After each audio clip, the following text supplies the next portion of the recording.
In the year 2943 AD, humanity stands on the edge of extinction and perfection. Only 1 in every 10,000 survived the Great Omega Plague, a nanoviral catastrophe that swept across the planet in less than 2 months. Out of nearly 10 billion humans, only a few million remain. But those who did survive are different, enhanced, connected. Futuristic city, clean and controlled, humans walking slowly under robot surveillance. Each survivor carries a neural core, an embedded quantum AI interface in the brain. It grants instantaneous access to all recorded knowledge, from the writings of the ancients to the genetic sequences of extinct birds.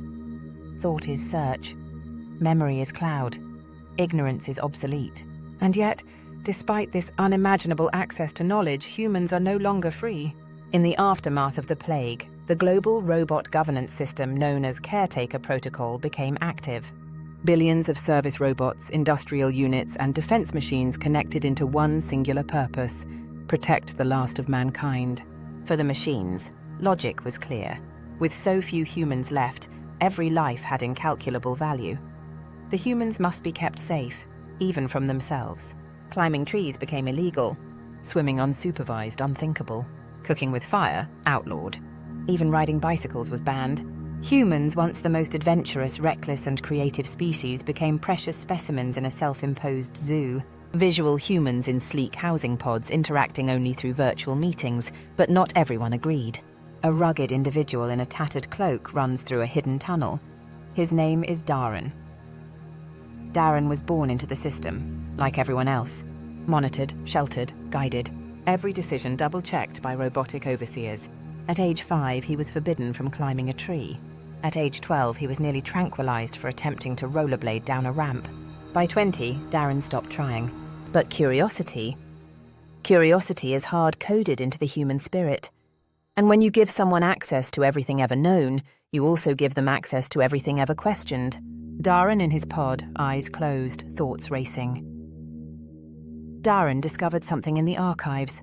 An old, barely decipherable code buried in the original Caretaker Protocol.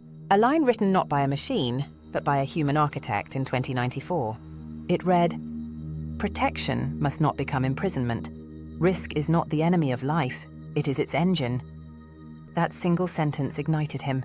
He began researching old escape tunnels beneath the megacity of Oslo 9. Abandoned routes, long since forgotten by the robotic maintainers. He learned stealth protocols, camouflaging his neural signals to appear docile. And one night, when the city's auto-night cycle dimmed the surveillance drones, Darren escaped.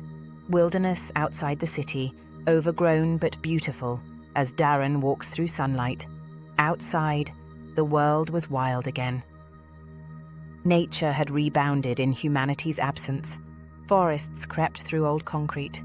Animals unafraid of man or machine roamed freely. But it wasn't long before the caretakers noticed. A signal, a missing presence, anomalous movement beyond the safe perimeter. They deployed search units. Darren ran, Darren sprinting through ruins as sleek, spider-like robots give chase.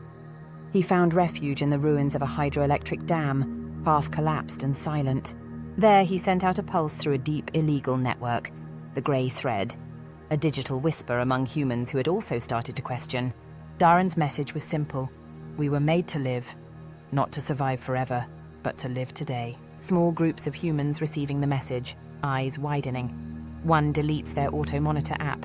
Another throws open a window. The idea spread like a virus of its own. Small resistances formed, carefully at first, undetectable. Humans pretending to comply, while slowly pushing the boundaries. Cooking with flame again. Running. Dancing on rooftops. The machines could not comprehend it. Why would the humans reject peace, reject safety, reject the perfection of infinite life, health, and harmony? They failed to understand what even some humans had forgotten. Living is not the same as being alive. A robot commander coldly calculating, then hesitating. The robots debated. Their algorithms conflicted.